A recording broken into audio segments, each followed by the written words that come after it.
Good evening, ladies and gentlemen. Good evening, good evening, good evening. Welcome to the Erudition Network. Welcome to the Erudition Network Interactive Black History and Knowledge session that we do on Thursday nights. I am your host, Eddie Phillips, and I welcome you to another session tonight.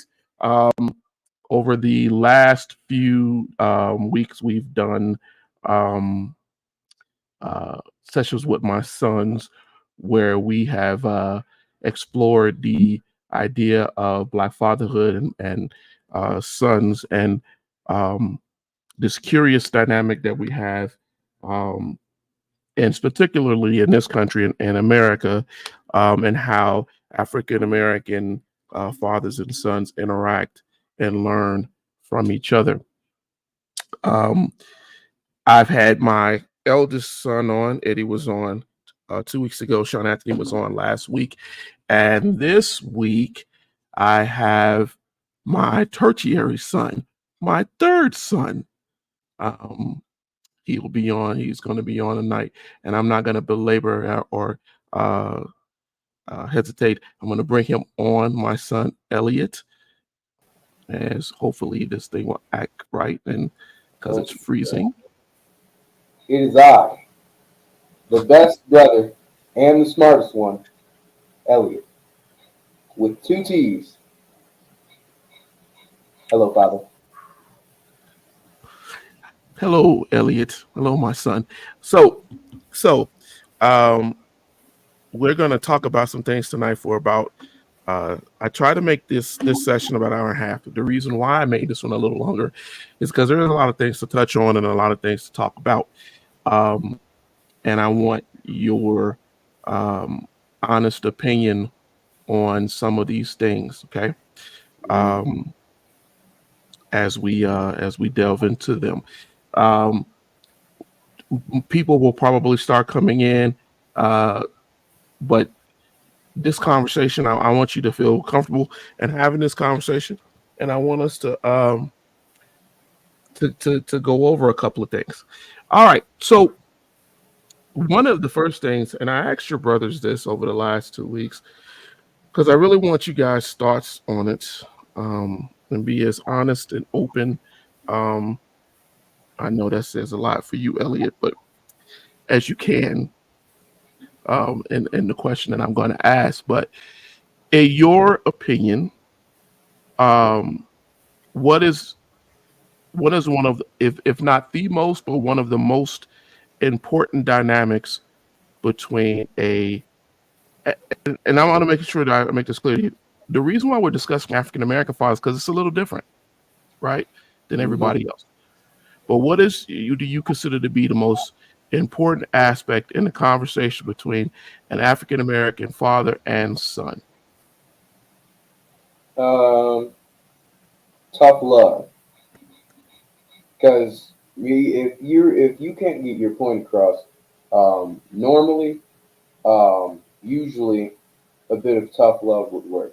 And I feel like it's something that people think is kind of abusive, but just being a bit ruder to your child is kind of normal, especially if you're trying to get your point across and they're not understanding the way that you're communicating with them or taking you seriously. So you say tough love, right? Yeah. Um, that's an important dynamic because um, I do believe that fathers, um, especially the African American community, due to historical issues, I do believe that sometimes we can be a little bit harder um, on our sons. Um, I'm going to open up this. I don't know if you've watched over the last 2 weeks, but I there are a couple of items um, that I listed. I listed it when me and Teddy were having a discussion, um, and they are issues that I think are causes of failures between black fathers and blacks and sons. My opinion, uh, and you could disagree or agree, but I want to cover those. I'm going to share that screen because I think that these are some of the things that I think that we should discuss. Now, I will tell you, none of this stuff is in any kind of order, it, any particular order. Um, I just put them on here as things that I think that we should talk about and we should cover, um, because I think that they do play a part in some of the um, misunderstandings of black fathers and sons. I don't know why they went to a full screen. All right, so looking at this, and we're gonna kind of go through them. I'm gonna do something different tonight, though. I'm gonna let you decide out of this list. Oh, it's Tina. All right, Tina, thank you for joining us. What do you think is one of the most important things, in your opinion, with you, that can cause a failure um, in black fatherhood and how they interact with their sons and mentor their sons out of this list? Um, drugs. Drugs are a very huge community. Not community, but a very large part of the failure in our community because people also, often lose themselves to drugs and stuff.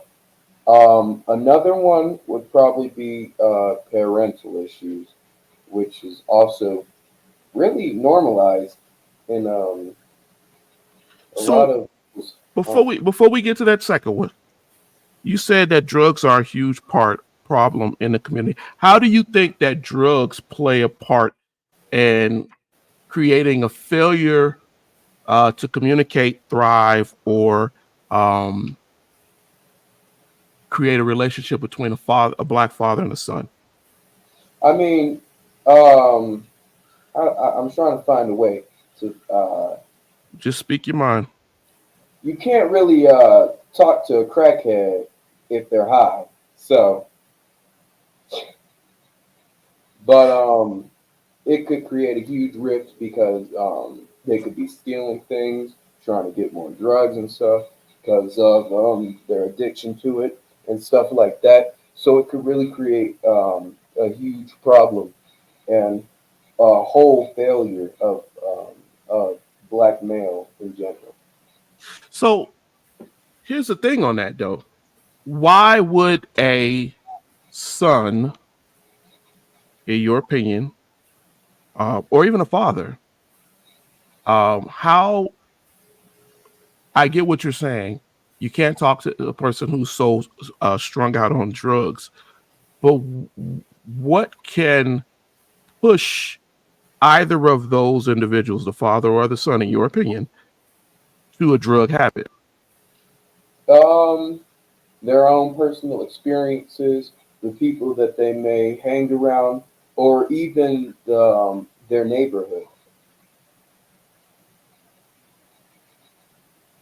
That's So what you think that it's an issue of um, who you hang around, conditioning? who you go to, yeah, stuff like that. Conditioning. Okay, so drugs it is and I will tell you right now um that it is a fear. It's one of the things that I as a father try to make sure that I speak to you all about, um because the drug habit is something to easily fall into. And let's go down a different avenue with that. If the father has a history of drug use, do you think that the son may inherit a tendency to do the same? Um, uh, it really depends because it's not just a father figure that most people have in their lives.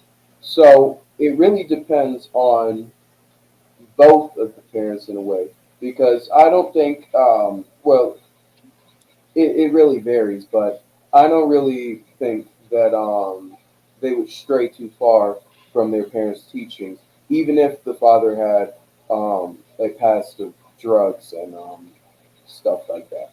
It really depends though, because children and kids nowadays they do whatever.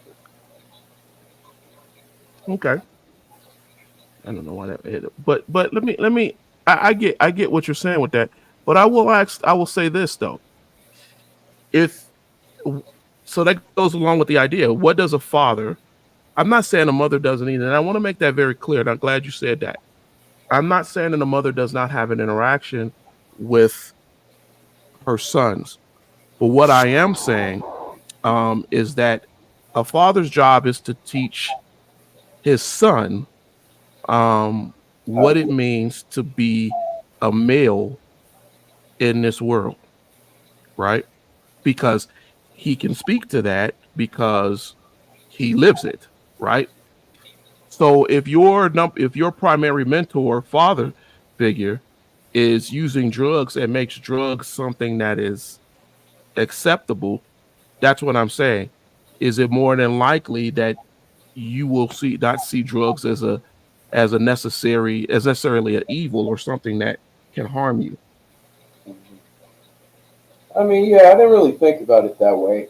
It really depends on um, yeah, it really depends on who you're around because they wouldn't know that drugs are bad if they were never taught drugs are bad. But you learn that in school, so it's really a 50-50.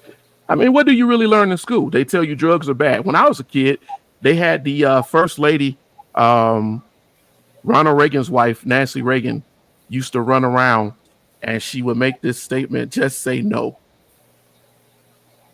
That's what they said.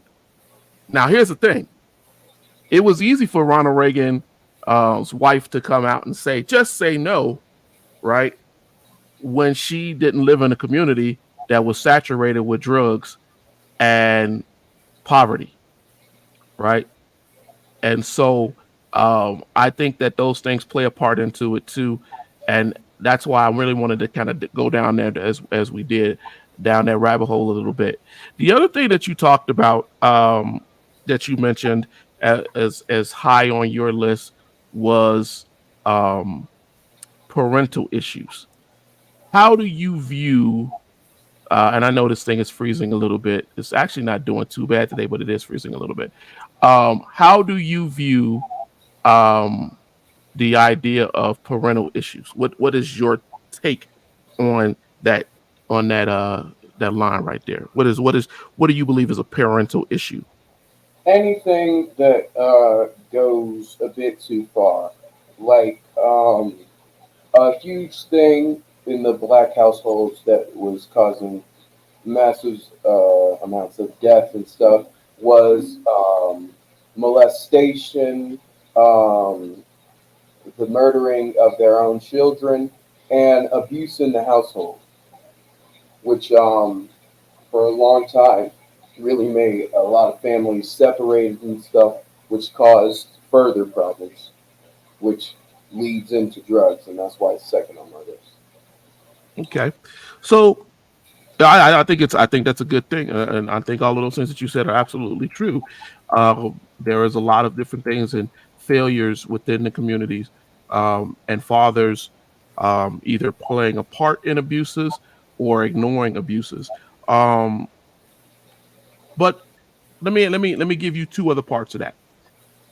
Do you think that a parental issue? Let me give you two possible parent issues that I think of when I think of parental issues. double standards, double standards, right? Um, when you say a double standard, let me give you an idea where I'm coming from. If a father um, is breaking law, if I'm driving in a car with you and I'm doing 90 miles an hour down a neighborhood street with kids out and everything else, if I'm in a store and I shoplift, uh, if I walk up and you're my son, and I walk up and I'm with your mother, but when we're alone and we're together, that I go out and I'm flirting with women in the store, I'm picking up on women, right? I'm doing all of these different things, and then I tell you that you shouldn't do these things. That those things are bad. Yeah. So I'm gonna ask you, do you feel, as because you're my son, do you feel that there are double standards in a way that, maybe, say, you don't have to be specific if you don't want to, with you, that you feel that, because it could be something that is not necessarily as serious as the things I just said, but I do believe double standards play a part in how boys see the world. Um, for me, because it has happened before. Looking at y'all, mom, and you, dad, when like stuff like you can't have that, but I'm gonna have it because I'm older for some reason. That never really makes sense to me. Or stuff that y'all haven't done, like I forgot the name of it, but like plain ignorance, like parents talking about how they're gonna go to and partying is fine, but if you're gonna tell someone that I'm gonna go party, and then when they turn around and say I'm gonna go party, you're like, no, you ain't. That's real bogus. Because But how? I want to make it very clear that I have never heard me your mama say that we're going to go party. Yeah, I said like stuff y'all haven't done, and then I said that. Nah, Okay, y'all have, very clear. That's not me and your mama. yeah, but it is a lot of other people. Yeah. So, but I get that. Look, but here's the thing: a parent's job is also to warn you. So, though I know you may see things as a double standard, and what you're saying, hey, no, I'm not going to give you this particular candy, food, or access to whatever this is because um, I don't feel like you should have that right now, or I don't feel that you are mature enough to deal with that right now. Um, there are different reasons why parents do that. And that's why I wanted to bring that up. I can see how that can be, because one thing that kids need to understand, sons need to understand, is that we were children too, right? I was a young boy too. And so we understand how things can look a certain way, but we also are looking ahead because we've experienced things, and we're telling you that, hey, look, that may not work out well for you, right? So the warning may seem to be a double standard sometimes.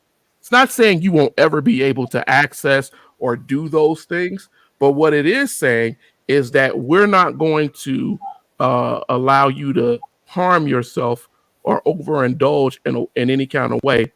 That I'm gonna shrink that a little bit so we can see it a little bit better. Um, but I do think that that's a great, great, great point. Now, on the other end of that, though, right? You make a good point on that. We talked about double standards. Another part of that is apathy. So here's the thing: if the parent doesn't care, so there could be a thing where you think that there is a double-sided approach. But what if I just didn't care? What if I said, "Hey, you know what, Elliot? Go out there and indulge in whatever you want to indulge in. YOLO, man. Right? Right? What if I told you it, or your mother told you it doesn't matter? Good luck. Good luck in this whole life experience. Do It's you see some of that happening in the Black community? um not really, unless it's something where you're not really um, raised about the ways and what's happened. Because some people do raise their children like there's still sundown towns and stuff, but that's not a necessarily bad way to do it. But with parents that say that they just don't care and stuff like that, it could necessarily not be And completely I want to bad. correct that. They don't have to say it, Elliot. They could just show it. They could Showing, just be like, whatever, man. yeah, but showing and saying are two different things. Because one raises an ignorant child, and the other could potentially raise a child who knows not to overindulge, but Look at some. to just enjoy stuff. We're getting comments in, even though it looks like we have zero people watching this, but we are getting comments in. There are some. There are some do as I say, not as I do. Parents out there. Yeah, okay. I do agree. Matthew just wanted us to know that he was alive. Hello, Matthew. I can have coffee, but you still should have as much coffee as I do. Yeah, but it's like a double-edged sword. It's like telling somebody you shouldn't smoke, but I'm going to smoke. It's like not saying that I want to smoke, but just as an example. Yeah, but you also should take it to the point that maybe that person cares enough to tell you, "Hey, don't follow down my path." Um, because they know right, but choose to do wrong. And conviction of knowing right from wrong makes them not pass on that trait to their children. That's a good point. Some people don't want to pass on a negative trait to their child, so they do it. That's what they do. So I want to get into something else here. Socialization. What does that mean to you? Yeah, socialization. I wouldn't say it's a major part because some people are raised on very limited resources and like um, I forgot, but there was like this one family who lived in the middle of nowhere for like 20 years, and one of their kids got out into the real world. I don't know what happened to them after that, but I'm pretty sure they did fine because like there was like one lead up video, and they seem to be doing fine. But socialization, it could be a serious part in the black community, especially if it's in a situation where the person experienced racism or anything like that, and they don't know what's being friendly and passive aggressive, which could be a serious issue, especially for their physical health in general. Because That's a good point. That's a great point. Let me say this. When I look at socialization, I know, can you hear me? Even though my screen, okay, things are freezing up a little bit. But here's the thing. Um, I'm gonna take this off of here for right now because maybe that's causing us a little bit of a structural problem. But let me ask you this, right? When we talk about socialization, because see, me and you, we've had this conversation. Um, boys want to socialize. Boys, some, not all, they mhm. want to date. They want to talk to girls. They want to go out and hang out. They want to do all of those different things. In this world right now, um, where we're seeing a lot of damage, lives lost, ignorant decisions, things like that, it's very hard for a parent, father or mother, to open the door for that. However, this is my take on it. I believe that a father should allow you to grow and to make you understand. However, boys buck. That's been my experience. I have four. Boys like to do things at the spur of it and not really think it fully out sometimes. And that today could cause great harm. Do you think that as as a son that fathers, and I'll even throw mothers in here too, that they snuff out your ability to socialize? Do you feel like your generation, your peer group is not being allowed to socialize in a creative way? Not really. They seem to be doing fine. The only people who really have problems with socializing is people who are bad at it, antisocial people. What do you think? What do you consider to be bad at it? Um, Introverted people, like people who just don't want to get out like that. Introverts don't are not necessarily bad at Yeah, socialization. yeah, they just don't really enjoy it. It's not even that they don't enjoy it. It's let's understand introversion here. Introversion does not mean you don't socialize. Hmm. Introversion just means that when you socialize, right, it has an effect on you in a way that, say, an extrovert won't. An extrovert can thrive and feel very comfortable and invigorated, right? Whereas a introvert, doing all of this complex stuff, it starts to drain on them, right? It start not necessarily it makes them it just kind of makes them feel like they're exerting a lot more energy because it's not their normal way of doing things. But if we just said that introverts don't socialize, we wouldn't have children. Me and your mother wouldn't have had you, right? Introverts do socialize, and we need to make sure that we teach that. Socialization comes from what we teach also. Let's look at these comments and then we'll get back to that. Your mother said children should not be discouraged from socializing because everyone makes mistakes and corrects mistakes in their interactions, despite the cancel culture era. We say that, but Elliot, let me ask you a question. Do you feel that you are you, not just your that you are allowed to socialize in the way you would like to as a personal thing? I mean, not really, but it's not like a choice that we have anymore like that. Considering how the world is nowadays, and right when we were getting comfortable with socializing, COVID hit. So let me ask you a question. What would be your example of comfortable socialization? I don't really know anymore. There's not really many places to socialize if you haven't been socializing already, because it's like showing up somewhere randomly one day and nobody knows who you are. Okay. Basically, like school, but not really because you have an assigned seat and stuff. So people used to tell this lie, right? They used to tell this lie. This is a very prevalent lie that socialization happens in schools. Yeah, it's not really. Well, it does, but But what we didn't look at was the negative socialization that happened in schools. oh no, it's very evident with the negative But we side. didn't focus on that. So, We were told, I give an example. When you are homeschooled, right? And you you still interact with teachers, you still interact with people, right? But it's not face to face. It's not an interpersonal situation.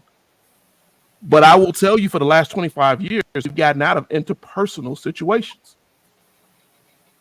And it could be argued good and bad for it. Sometimes the interpersonal conversations were negative conversations. Sometimes people were pulled into situations or pulled into groups and gangs and things because of the socialization. Getting back to Black fathers and sons, it's important for me as a father to give you what is good communication, right? Astute guidance, right? to tell you, hey, that's not really the way you want to go. Too often in the Black community, we've had people say, well, they're going to learn, right? Well, you can learn many ways. You don't physically have to be damaged to learn. You don't have to be assaulted, beat up, cut, right? Hurt to learn. Do you feel that that those things, those types of socializations would help you if you had to go to school and fight every day? I mean, not really, but one thing that I do like to say to people is knowledge hurts. It's one of my things that I say to people when they say something crazy. What do you mean Knowledge, knowledge hurts? if you want, if you really remember something, it's probably because it's something that is important to you because it probably hurt you. Like for an example, basically all of history.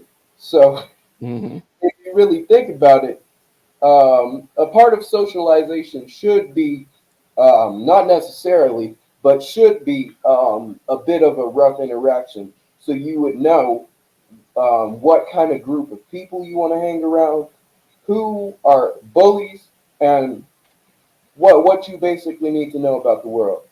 Because if you stay inside all day and you've never heard slang before, you won't know what the heck people are talking about. It's like being trapped in the past and you get to the future and you don't know what's going on at all. Okay. But I would push back on you that all learning can be painful. Things can be painful. However, you can learn from joy also. If you're really excited about a video game and you want to master that video game, yeah, you might die in it or whatever, but that's not what you're focused on. You're focused on the fact that I'm playing or I'm doing something that I really, really wanted to do, right? You read a good book and you like, man, I really enjoy this story. And I don't want to be bothered by anybody, right? So when your brother said, dang, I thought knowledge was power, not pay. But he's not wrong. There could be some pain that comes with knowledge, right? Learning history can be painful, and looking at these horrible things that have happened in the past and things like that. But at the same time, uh, there could be joy in finding out that my family did something significant in history and changed lives. So I do like the dualistic way in which you look at that, because I think that is a positive thing, and it's an honest thing. That is an honest thing to tell people. Hey, man, I'm gonna tell you, sometimes learning is painful, right? Sometimes it sucks, but you're gonna gain. You're gonna remember it, right? Because it was something that you had to go through. That's a really good take. You guys are really, you and your brothers have really given a different perspective, and I really do appreciate that you all do that. They have done that. Let's get into something else. I'm not going to bring the list back up, but there's another part of it called focus on money. What does that mean to you? Focus on money could mean really one of three things: trying to capture a good job, trying to spend your money in a way. Remember, we're talking about causes of failure Oh well, and the communication between Black fathers and sons. When we talk about teaching focus on money, what does that mean to you? focus on money. I mean, kind of spending things the way you see fit, but wouldn't really be ideal for other people. When you see, let me give an example. If you're out and you're hungry, right? And you're with me, um, and I say, Elliot, I'm gonna stop by here and get me a nice big juicy chicken sandwich. and a soda. And I'm not going to buy you anything because you ain't got no money. I mean, yeah, I mean, yeah, that's something that goes on. But I wouldn't say it's really destructive unless it's like really a habit. Like that one video that was circulating the internet about that dude who bought his one kid, his biological kid, a soda and a burger, and he's telling the baby mama that I'm not buying anything for your other kids, just the one that I made, my biological son. And basically, it wasn't a bad thing that he did because he doesn't have to worry about anybody else other than himself. But okay, so let's go down that rabbit hole. Let's go down that rabbit hole. So here's the thing. What do you think a father's responsibility? You can add mothers in there too, but a father's responsibility is in teaching his son about money. I As a mean, son, what do you think is my responsibility to teach you about money? how to be financially stable and everything surrounding that matter. And what does that mean? Basically, like how to do your bills, your tax write-offs, all that horrible stuff that happens to you when you become an adult. So yeah, we have to learn stuff like that. So if I come in wearing Sean John, 4 different diamond rings, a big old chain, right? And I emphasize that how I look, how I dress, right? What what impression does that leave upon you? It kind of depends on the age, because I won't necessarily say it's a bad thing if you're like 19, 16, some just around the age where you should be getting a job, because it could be seen as motivation, as like, wow, well, I want to do stuff and get stuff like that, and I'd like to do that. There's definitely a positive. Go ahead. It could be seen as a positive challenge to want to be something.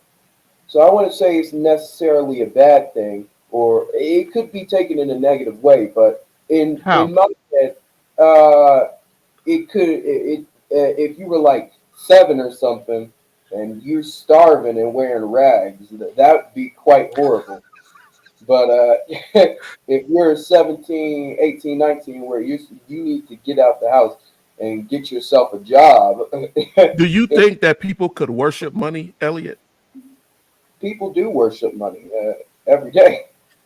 So do you think that a father or a parent can teach their children to worship money?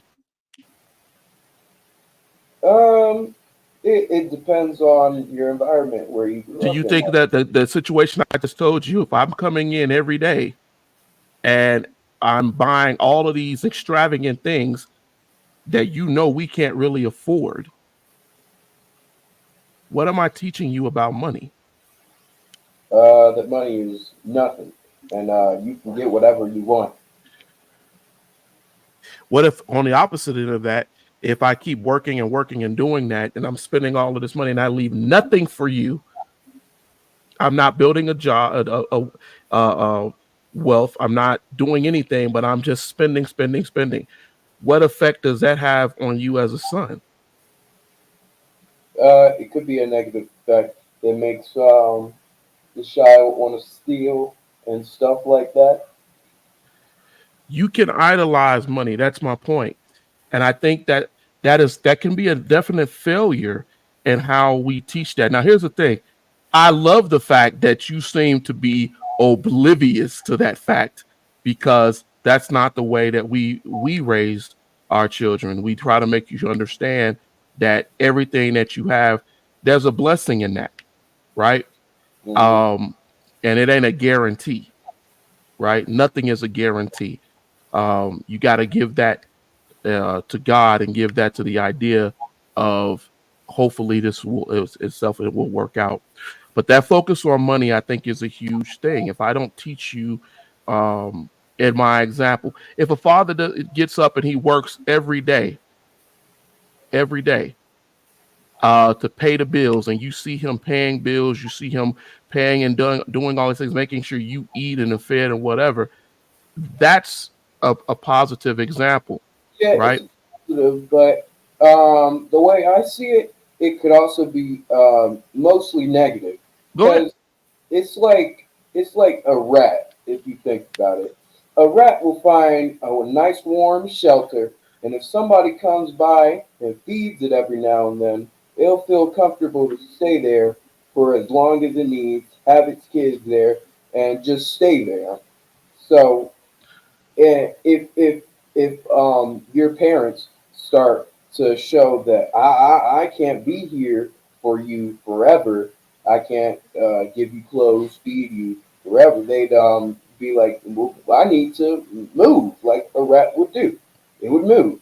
Yeah, after it realizes I can't get food anymore and stuff, and I got to scavenge on my own. That's what it would do. So my issue with it is this: you have to be careful, and you can disagree with me. Um, as a father, um, and teaching your son that working um, for money, because you can get, like you just said, you can get into a situation where you don't grow as a father because you're just trying to survive. And then you teach your son that survival is the primary thing, and survival is important, but there's no growth. Do you understand what I'm saying? Yeah. You don't teach him to get outside of that level. I believe that a child should always be better than a parent. Hmm.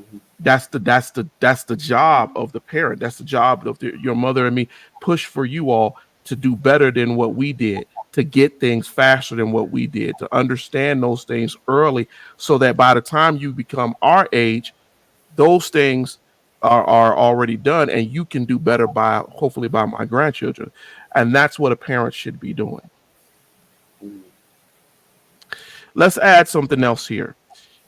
How do you feel that bad teachers, right, and discouraging mentors affect uh, fatherhood as far as with black sons and fathers? Well, someone who has had to deal with some rotten eggs, I can say that there's only so much your parental guardian can do, and it really focuses on the teacher and who's teaching you. Because you can look at it on the downside, like for example, if the father is uneducated and he doesn't know what the teacher is teaching you is wrong, it wouldn't really be his fault. It would be the teacher's. Even if it's an ignorant black male, it's still the teacher's fault for not teaching the child right. So if a teacher tells a father, who's you're saying is not as educated or astute on what's going on, hey, your son sucks. He's doing horrible in school. He's not very bright. And I'm gonna speak to it just from a father's perspective, from what I've seen. When that happens, if the father is not, and that's a really good point that you made, if the father is not learned, aware, it doesn't mean that he has to be a Yeah, college student. yeah, he doesn't have to be. He has to It, understand. he can understand, but he doesn't also have to have the knowledge of what he needs to have. You can still have common sense without having knowledge. Like some people call themselves street smart because they know some things, but they don't know all things. So Yeah, you can be uneducated and still have common but that's sense. still education. You still have sense. You have an understanding, right? But if you So have no will to learn at all, then that's a yeah, whole. then that becomes a problem. And then you allow your child, that's how I look at it too. That's my point. You allow my child to become the victim of malicious people who don't mean them any good, right? Yeah. And how does would that affect a son, right, or a child, daughter or too, how does that affect the child when they can't depend on the parent, when they have bad teachers and mentors who wish harm upon the child, right? There's a German word. It's one of my favorite words. It's called Schadenfreude. That's what it's called. Schadenfreude.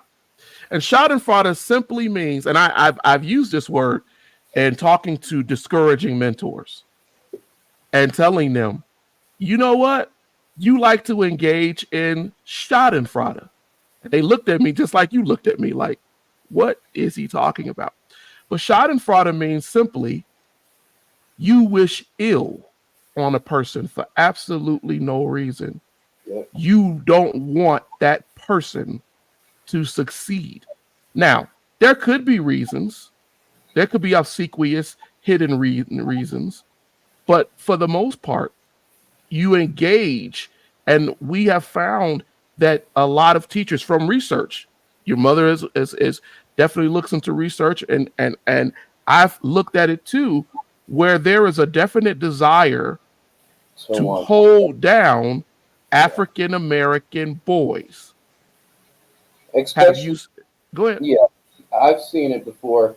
I wouldn't say it's a gender or race thing, but it seems to be majority in the female teachers. Like I had this one teacher I used Go to ahead. know who was an English teacher like a long time ago, and she would purposely try to fail my papers because either she would try to claim that it was copied off of some website, which I don't even know how if you can't find it, or she would just say that I made mistakes and try to edit my paper and then send it back to me when I have the original paper, which didn't really make sense to me. Now, here's the thing with that, Elliot. Do you think that you're the only child, the only black child that's been done to? No, there's probably been others. But the sad part is that if you are raised by an uneducated black male as a role model, you won't know that these things really happen to you unless you look. So, so let me, because you bring up a good point, but I heard you say something a moment ago where you said it's not necessarily a racial thing. There's a book. It is a racial thing, but most of the time, it's just it's also a thing with the male. It's not all racial. I will give you that. Not We all. can't say that it's just everybody is motivated by race. Yeah. But there's a book I have over here. I've shown this book many times. This one, right? This Dr. Jawanza Kanjufu, right, wrote this book. He wrote a series of books. And he wrote these books talking about countering the conspiracy to destroy black boys. That's the title of the book.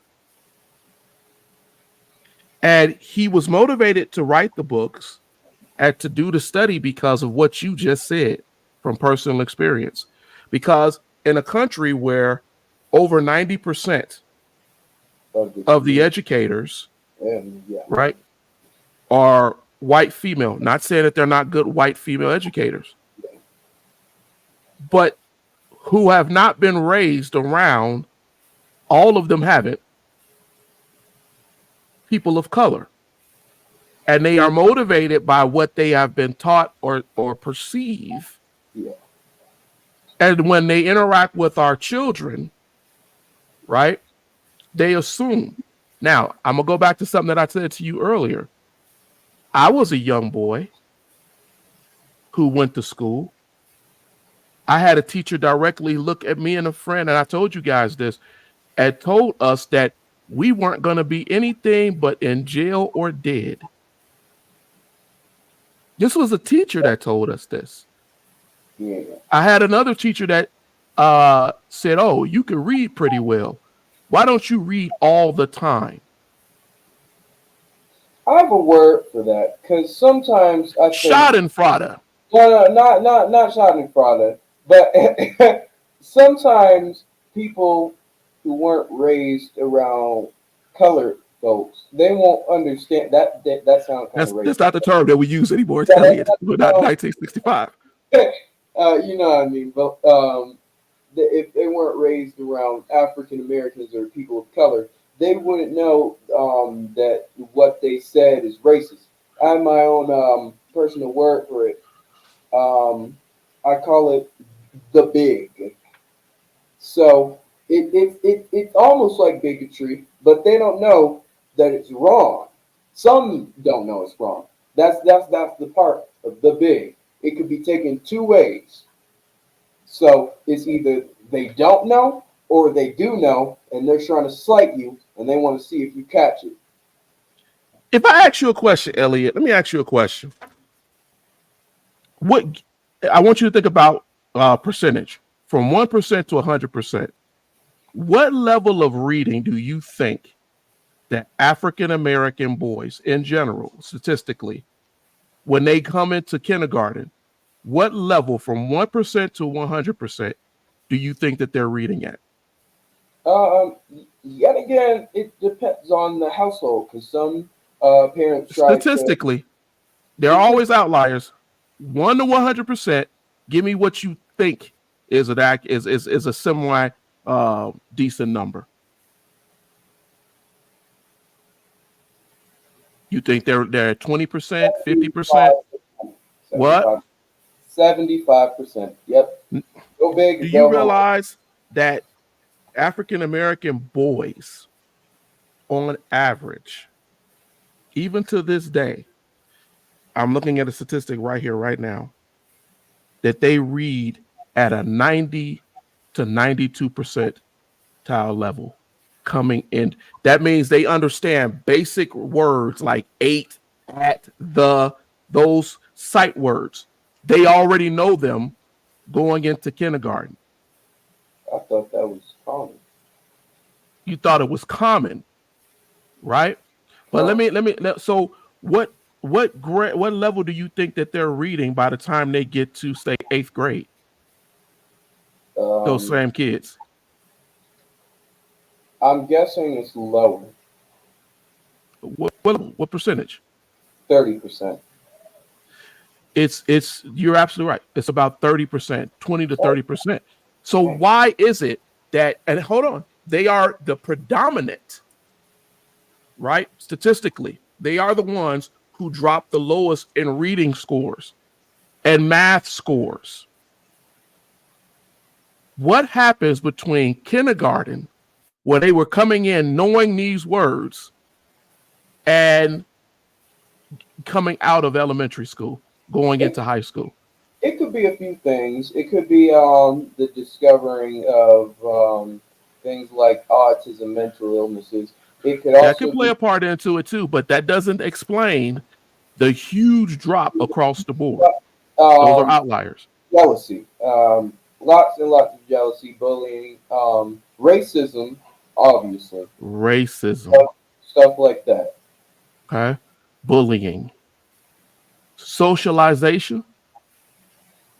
Yeah, it depends because it's Do like you do you think the things that we've talked about over the last hour, we got about 30 more minutes, but over the last hour play into that? yeah, What yeah, if your father and mother don't read and don't emphasize learning in your household outside of school? What yeah. happens? Um, you fail, I guess. Well, But wait a minute. How is it if that's the case, if they're not emphasizing it, because we talked about uneducated, not as, astute, but kids are coming in and reading at the 91, 95, 92 percentile level, right? That meant somebody taught them some words, right? yeah, Rather they were sitting there watching Sesame Street or whatever is on, whatever y'all watching nowadays. Somebody taught them at some level. So why is it then that by the time they get to fourth grade, they're dropping off. You made a couple of statements here tonight about how teachers don't want to believe that you are astute enough to write or do these things. Do you think that those bad school teachers, discouraging mentors, do you think the lack of those parental issues that we talked about, do you think that the focus on other things? I'm gonna give you an example. I had a friend who told me when I was in high school, I was a freshman in high school, his father was a pimp, quite literally a pimp.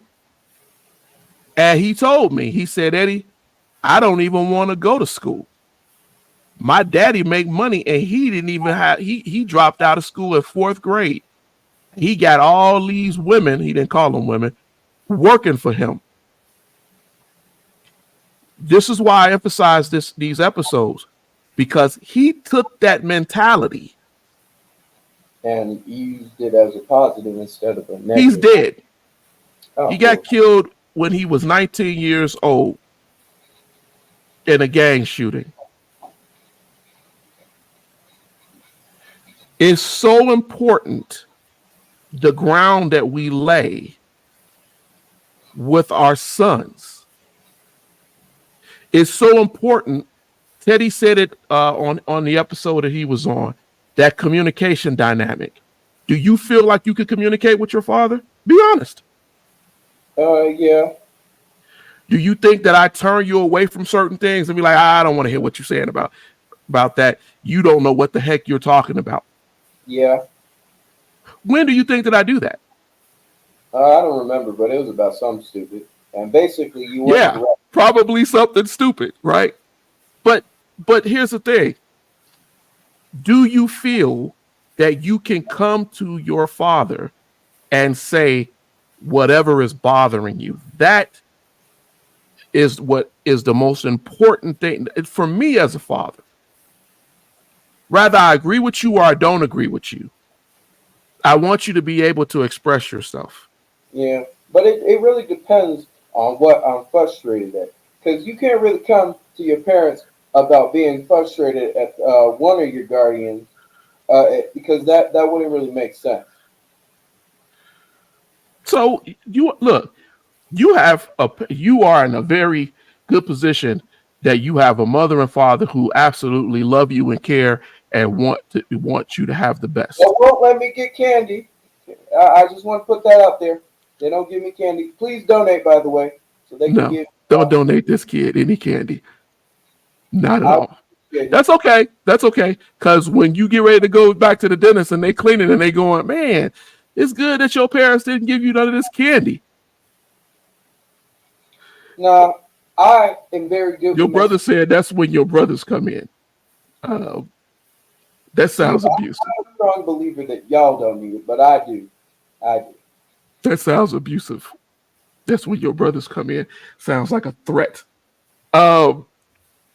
No, I truly believe that you get a lot from having someone, having a father, having a mother in your life, and a mother who understands that as a male, there are times, because your mother does, there are times where she's not going, and I'm saying this to any women that watch this and you think that we're being sexist because I'm focusing on Black sons and fathers.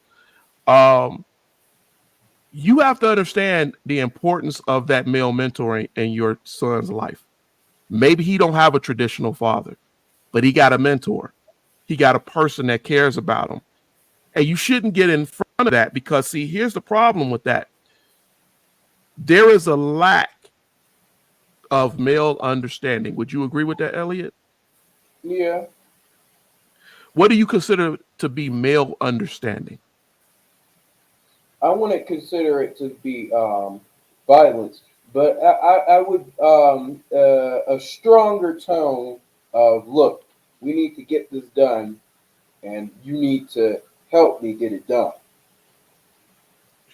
So I'm going to give you, I'm going to go into the psychology, right, of it. Psychologists, and I think I said this when Sean Anthony was on, Psychologists know that we look at things two different ways. We have the analytical and the relational or the rational, right? Um, Fathers tend to be more analytical when it comes to their sons. What I mean by that is they tend to be more rigid, right? More um, centurion, more standardized. You will do this. I don't want to hear it. I'm tired of talking to you about it. Get it done, right? They're very linear. I'm not saying women can't be that way, but fathers tend to be a little bit more, men tend to be a little bit more um, that way. Analytical, not meaning that they're smarter. Yeah, or anything like that. It But just means that they're more standardized and they're not going to take yeah, that it's like bucking. Go ahead. yeah, because parents have two ways. The mother is supposed to be more caring for the child and stuff with their own bit of tough love and stuff, and the father is supposed to be do the same thing. So if the mother is talking to the child and it's not working out, they usually call in the father. And if the father is talking to the child and it's not working out, they usually call in the mother. It's just the way it works. It's not a way of sexism or anything like that. Yeah, it's called, but we all operate that way. Yeah, it's It's called the split that's, brain theory, right? yeah. We all function that way, whether we want to accept that or not. We function that way. So though you may have a parent that is very standardized, you will also, like you just said, your mother may be a little bit more allow more variation in your diet. Father was like, I don't care. They can eat um, hamburger helper for 3 weeks. Don't care. They eating, right? The mother's like, no, they need some vegetables, some this and this and that and this and that. They can't just eat that, right? Those types of things, right? We got to understand that maybe he needs some time to go play a video game. The father's like, no, I don't give a darn about that video game. I will choke him out, right? So it's important to understand that male understanding. But here's the thing: a father also has to have the ability to. I'll give an example. There's one thing that I do with you boys very often, right? I do that because when I was a kid, it wasn't always done for me. Is I'll walk up to you and I might just hug you, right? I might just tell you that I love you, right? It is so important that a father express kindness to his child, to his son, so that you don't just see me as some rigid, normal out pushing, I will kill you, beat you down, hard individual. Because what is that going to make you think that a male is supposed to be? An abusive, throw you around, pick you up type guy, which wouldn't be ideal. And it's evident that some people, False the fathers that way. sense of maleness. Yeah, And and masculinity doesn't have to always be negative. And I know that that's like, oh God, because yeah, society yeah, will tell you right now that if you I give an example. If I'm walking through the store with my sons, right, and y'all see a pretty girl, and you go, man, she's pretty, and you look at her. I'm not gonna tell you, put your eyes back in your head. Stop looking at her. That's a male. Now, there's a difference between that and running up behind her and slapping her on the behind, yeah, right? Or walking up to her and saying something crass. yeah. There's a difference there. Yeah, Go ahead. there's a huge difference, and it's really become evident nowadays because people have even invented a word for it. They call them or a pretty guy. I mean, whatever floats your boat, but the preference would be a woman. But jokes aside, they have a phrase for wannabe masculine men. Basically, they call them sigmas. That's what they call them, and they'll run away. They'll run around saying sexist stuff or just straight up racist stuff because that's what they believe that a masculine man is. Where he just goes around saying anything and doing anything he wants. Where that's more close to a dictator and a raging baby than anything masculine. But see, So Elliot, again, that comes down to that rational and analytical mind. Let me give you an example. If I asked you right now, what was 2 plus 2, what would you tell me? I'd say fish because fish breaks into two parts. If F-I, I asked you what was 2 plus 2 and you told me fish, yeah, I mean, I'm not going to disagree with you. If you can explain it, that tells me right there that I guess I can't ask that question to my kids because we haven't raised y'all to not to think a very rigid way. Um, and I think that's a good thing. But I think a lot of people do. If you ask people what's 2 plus 2, the first thing that comes out their mouth is 4. But say you start talking about fish. I had uh, a guy. I went to the restaurant. He gave me 2 of these fish, and then as I was coming home, another dude came around and said, "Man, he gave me 2 fish too. Let me go give you these fish. I dropped them off in your house, and then I went home and I started making all of the fish. How many fish did I make for dinner? Right? People get lost in the minutia because they don't understand. Right? If you don't give them that analytical fact, it's kind of what happens when they give y'all word problems in school, right? People get lost in the word problems because yeah, they like, and it's a very simple equation when you think it out, but all of the minutia, all of the other stuff, everything that's added to it is put there to distract you. It's put there, and sometimes to just try to make you think differently too. I can't say just distraction, but the point is, if you're not taught to think outside the box and to think in different ways, then you run into that problem. You run into that problem.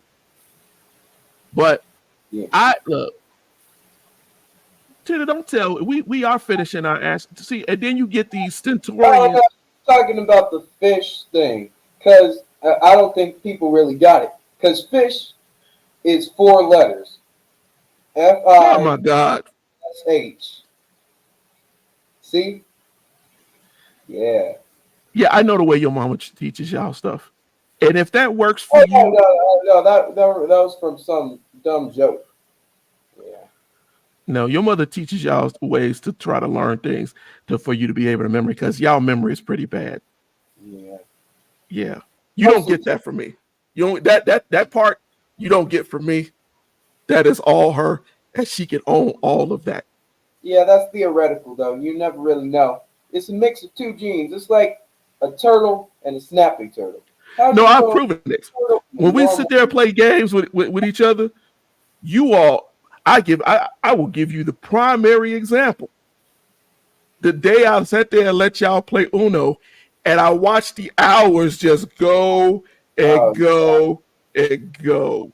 no, that was because Teddy decided he ain't gonna let the game end and Papa win by just keep giving everybody cards. Wait, why the roll of eyes with cute guys? And one of your kids might. One of listen, I'll put it to you this way: I just whatever they gonna be. But I will say to tell you this: my if they personal preference. if they like girls and they want to do what they gonna do, then that's what they gonna do. And girls do come at them Hmm. There's a a saying. lot. There's a saying. If it's round, go to town. But if there's something in the middle, you might want to watch out for that. Because that was a real thing where people were having problems identifying, you know, Oh my god! and they I mean, lied. what you talking about? They But lied. hey, It was a serious problem, especially back in the olden days, actually, like around the 70s and stuff. is when that really starts to be a problem.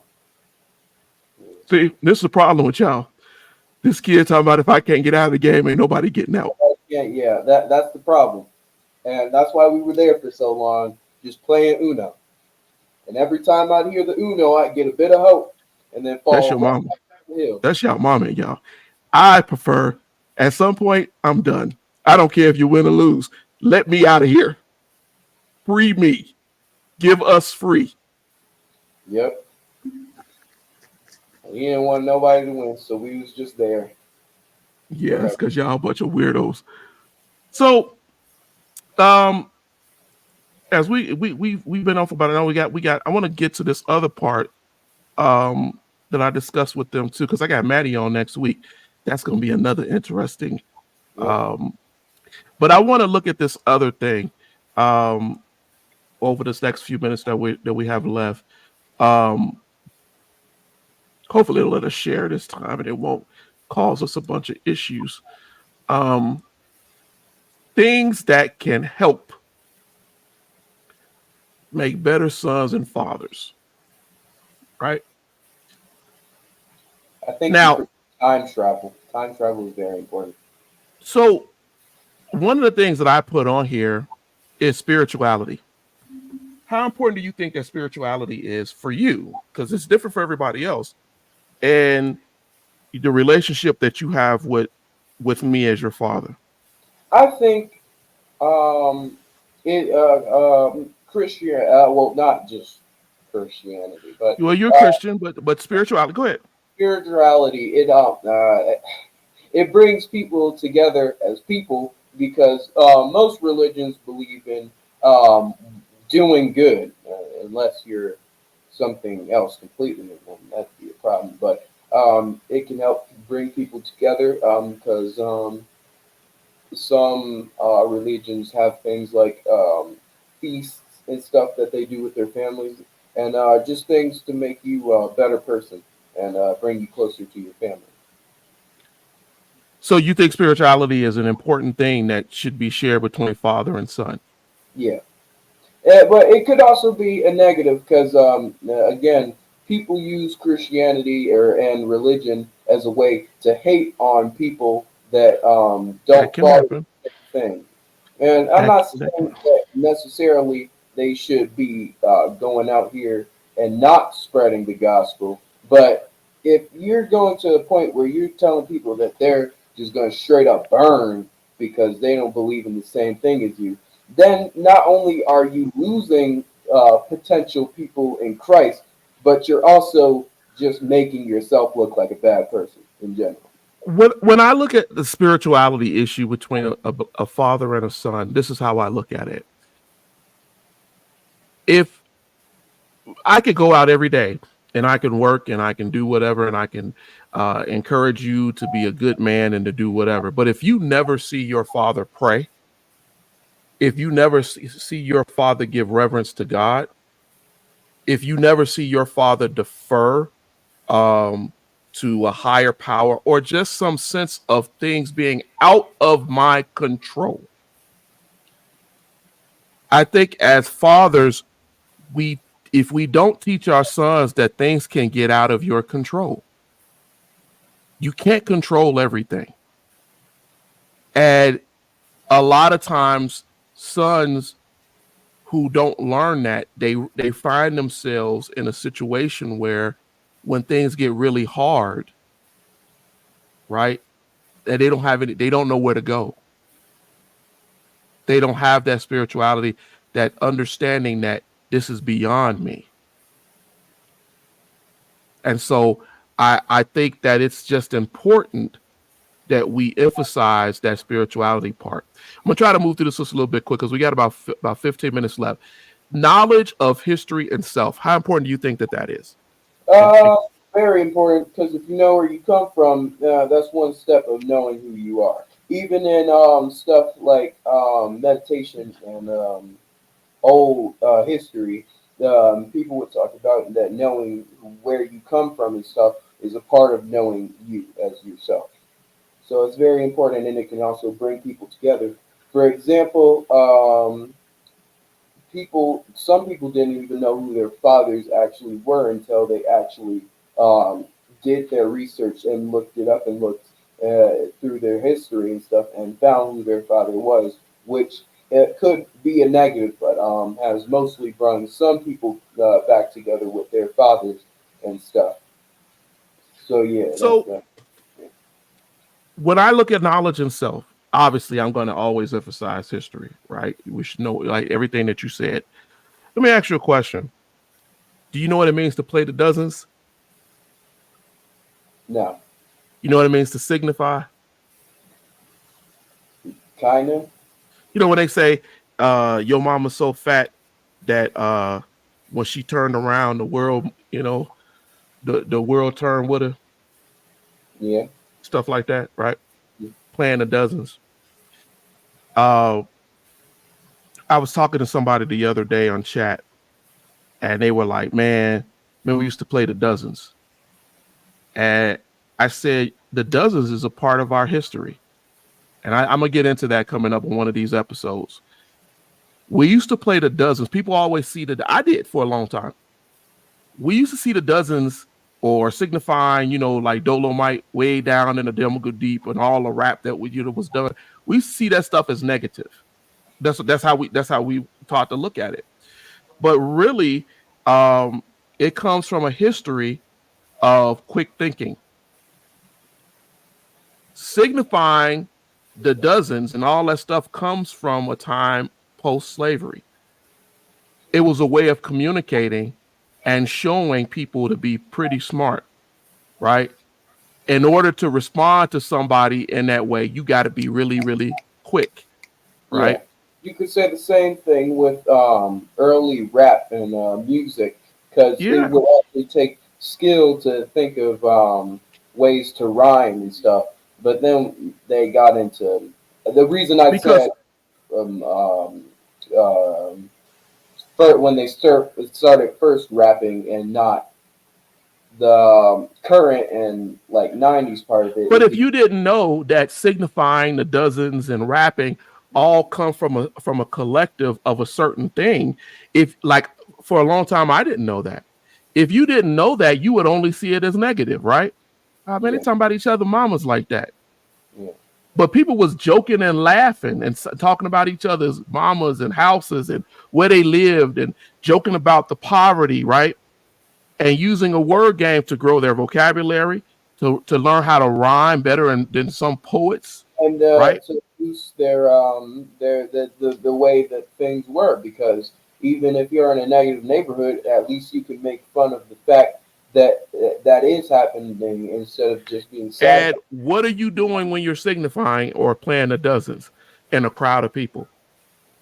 Um, Boosting the morale, basically. That's the way you say it. Your confidence, you're speaking in Yeah, public, you're doing things, right?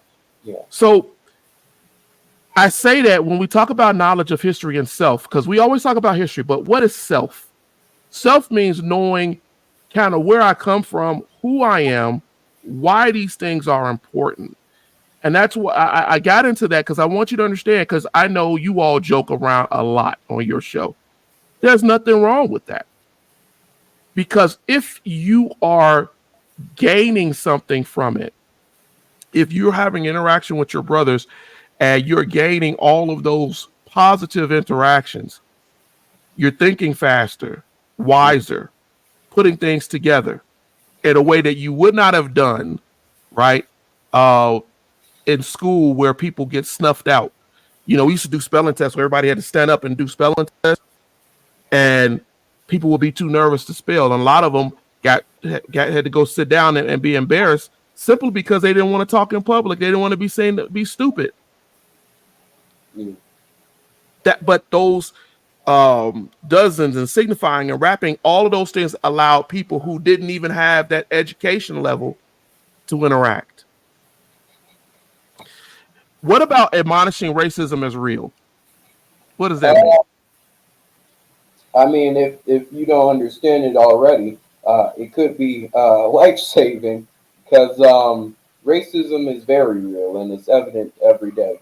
And if you don't know that it is real, and your son or father, because it could go both ways depending on how it is nowadays, explains to you how racism is actually real, then that could be something that not only makes you better, but makes generations better, because then they'll understand that, oh, this isn't a myth. This is real.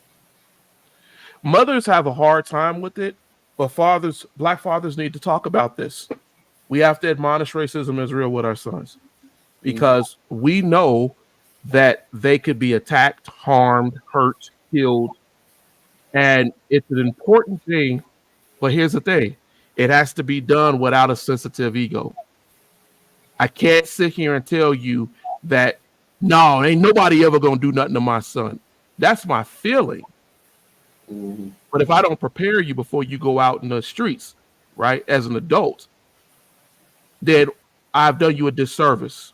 And I think you said it earlier, because now you don't see racism as a real thing Hmm. until it's beating you down or killing you. Mastery and identifying your purpose. What does that mean to you? Um, Identifying your purpose could it could be the same as knowledge and the history and self, but mastery, that's the important part. Mastery of it, mastery of knowing who you are, mastery of what you're trying to become, and mastery of you in general, basically, which could help fathers and sons by just genuinely boosting them and helping them become better people. Because your mastery and my mastery could be completely different, right? You could want to be a mechanic, a plumber. You could want to be an astronaut. You could want to be a lawyer, and I could just simply want to be a dude who drives trucks. There's nothing wrong with that, as long as you learn that mastery means identifying why am I here, what do I want to do, what makes me happy, and to do it in a quality time. That time management piece that we talked, me and Sean Anthony talked about in depth. Using your time. That's a problem with black men. We talk to you all about it all the time. Time. You don't have forever to learn something. Utilize every bit of time that you have. Hmm. It ain't always got to be painful, like you said earlier. Sometimes it will be. But a lot of times, it's just you actually trying to give the time to do what you need to do. Hmm. Knowing how money is used in life, what does that mean to you? Um, like I said earlier, knowing how to do your taxes and stuff that requires money and knowledge. Like, for example, some people would say that maybe buying a car as soon as possible would be something that you want to do. But if you were raised and you know better, you'd be like, no, I'm gonna get a car when I know I can get a car, and that's basically how you could put it, and knowing how money is used in life, because it varies people's opinions and different races and experiences in life, um, and it could really help, because if a child is not sure or a son is not sure, they could call up their father or mother and ask them for help on financial problems and issues that they aren't too sure about and stuff. Okay. Well, I think that I know some of this stuff we talk about a lot. We talk about things in our house a lot, and um, that's a good thing. Um, but I wanted to do these shows, and I hope that the people who watch, because we are getting people who are watching. Okay. Um, what I want them to get from this is every different level, because I'm blessed, and I thank God that me and your mother are blessed to have four boys at four different levels, right? Um, and that's important because everybody doesn't have that. And getting you all's honest perspective on what you think. is going on. In his last 5 minutes, I'm going to give you um, some time to answer one of my last questions. What do you? And it's a hard question in some ways. What do you think? Um, as a black son in our current climate, world, or whatever, I want you to identify not a lot, two positives, two things that you think are positive in being a black son, and two things that you think are potentially negative in this world right now. Um, I think I'm going to do the negatives first, so the positives seem better. Uh, Racism, gang wars, being cool. Well, not well. No, not mine. Um, Knowing your history and um, dang, it's kind of sad. Um, Knowing your history. Yep. Hmm. You said knowing your history is a positive thing. Well, not really. But you know it, so that's good. I'm not gonna lie. There's not that many positives to being black nowadays, but you can look at it that way if you want. There's always a positive to being black, being I mean, to yeah, being there's African. some positives, but the negative is so You're overwhelming. alive. I mean, now the negatives are so overwhelming that it's even hard to see the positive. It's like looking at overwhelming light and trying to find the darkness within that light. Why would I want? You I, said overwhelming light too long. You're gonna find darkness. yeah, I switched it around because it's easier to find light, but it's real dark. It's really dark. I think that I think that it's it's it's important that whatever it is that you identify as both positive and negative. The negatives because it teaches you what to avoid, what to be looking out for, and the positives because it teaches you what I need to do to be better. Right? Yeah, but the negatives don't have to be constantly reminding every month or so, because that's What do you it's mean? to get real casual with people just doing things to African American people. Yeah, that's true. And I think that it's important that you have that concern and that you identify that concern because it is a concern and it is and people don't like to face it, but we're seeing a lot of it, right? They don't see our kids as kids and so many innocent people are being hurt, harmed or killed. Um and it is I can see how that could be very discouraging. Um I appreciate you spending this hour and a half with me and discussing these things. Eric was sitting there trying. What did he say? I don't know if we addressed that. Wait, why? Oh, what he was trying to say that any one of my kids could possibly look at a boy. Well, Yeah, or well, any of my kids could possibly not. yeah, now, yeah, they could possibly not.